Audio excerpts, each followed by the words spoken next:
Hay algo que es muy importante para un país y es la imagen que éste da a los demás países, porque puede ser determinante a la hora de ser bien considerado y respetado e incluso formar alianzas y comerciar. Un presidente, cuando está al frente de un país, tiene que ser cauteloso con lo que declara y dejar su ego de lado para no manchar la imagen de una nación entera. Por ejemplo, Lacalle, el presidente de Uruguay, suele usar una frase del político inglés Lord Palmerston que dice: los países no tienen amigos permanentes ni enemigos permanentes. Tienen intereses permanentes. En Uruguay tenemos intereses permanentes. Pero en Argentina no tenemos políticos que piensen así ni que se preocupen por chequear nada. Se preocupan más por tirar bolazos y ver si alguno rinde, y no solo no parecen preocuparse por lo que se piensa internacionalmente, sino que ni les interesa lo que piensen los propios argentinos. Es como que solo dicen cosas para que se las crea a su electorado del 40% mientras el país aumenta en reclamos. Haciendo el polentazo debido a que este gobierno, además de no mandarnos la comida como debe, las veces que nos ha mandado en un solo mes de lo que va del año, nos mató a polenta.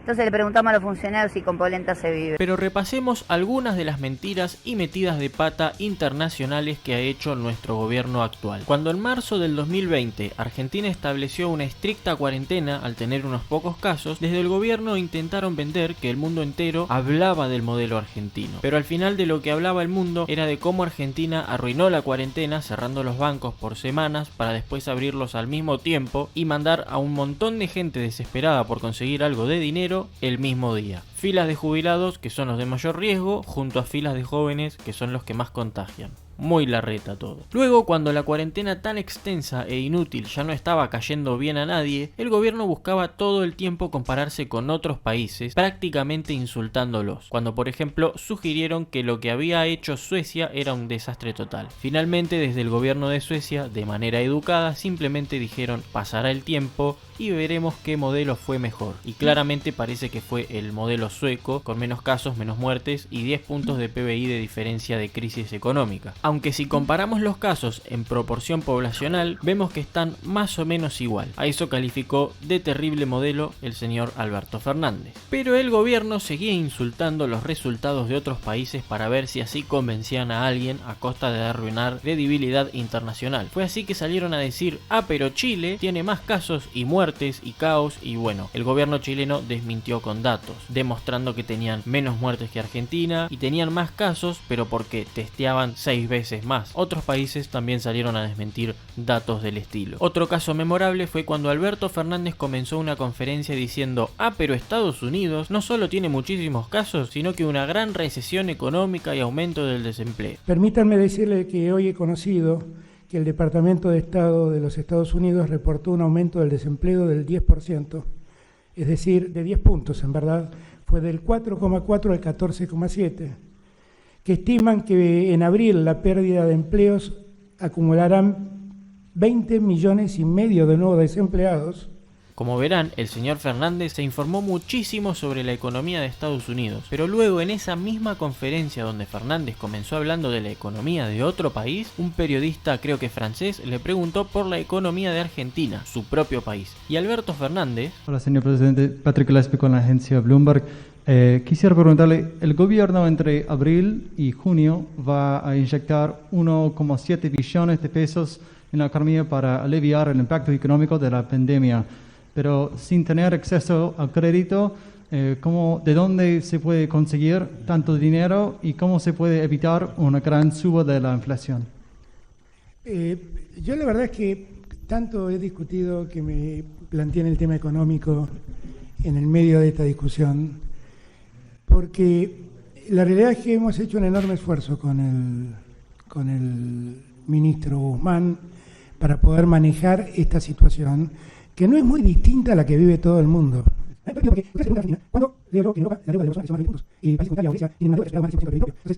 Yo sé que usted viene de un medio especialista en la economía y ese es su interés, pero hoy prefiero no hablar de eso, hoy tengo otras preocupaciones. Además de que Alberto Fernández no contestó sobre su propio país, Estados Unidos poco a poco fue recuperando su empleo. En fin, básicamente lo que pasó fue esto. Pero sin tener acceso al crédito, ¿de dónde se puede conseguir tanto dinero y cómo se puede evitar una gran suba de la inflación?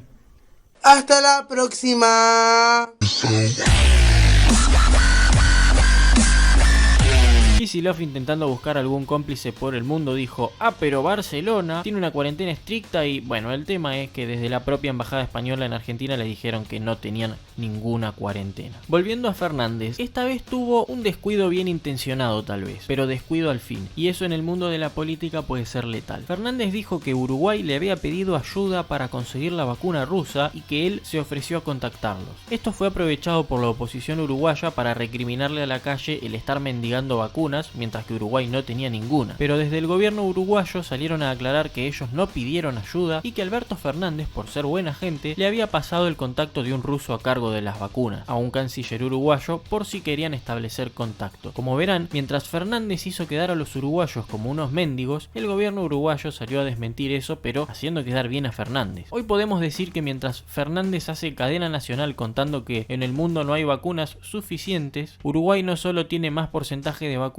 sino que espera vacunar a toda su población este año. Y recién ahora a Uruguay se le está descontrolando la pandemia. Tienen 3,5 millones de habitantes y tienen 90.000 casos y 900 muertes. Córdoba y Santa Fe, que son dos provincias que tienen 3,5 millones de habitantes, tienen muchos más casos y muertes. Volviendo a la Sputnik, cuando todavía no se tenían resultados serios de la vacuna, el gobierno anunció la compra de millones y dijo que inmediatamente comenzarían a vacunar más que nada a mayores de 60 años. Pero pocos días después se conoció que Putin no se iba a vacunar todavía porque justamente estaba esperando resultados que indicaran si era recomendable que la vacuna se la aplicaran mayores de 60 años. Finalmente, semanas después, se dio una aprobación de emergencia y se determinó que la vacuna rusa sí era efectiva y segura incluso en mayores de 60 años. Pero más allá de que la apuesta haya salido bien, es muy serio que con un tema tan importante desde el gobierno sean tan displicentes y hagan planes y anuncios cuando no tenían ni idea de lo que estaban comprando o de sus resultados. Queda en evidencia que no tienen idea de lo que hacen y se mandan apostando.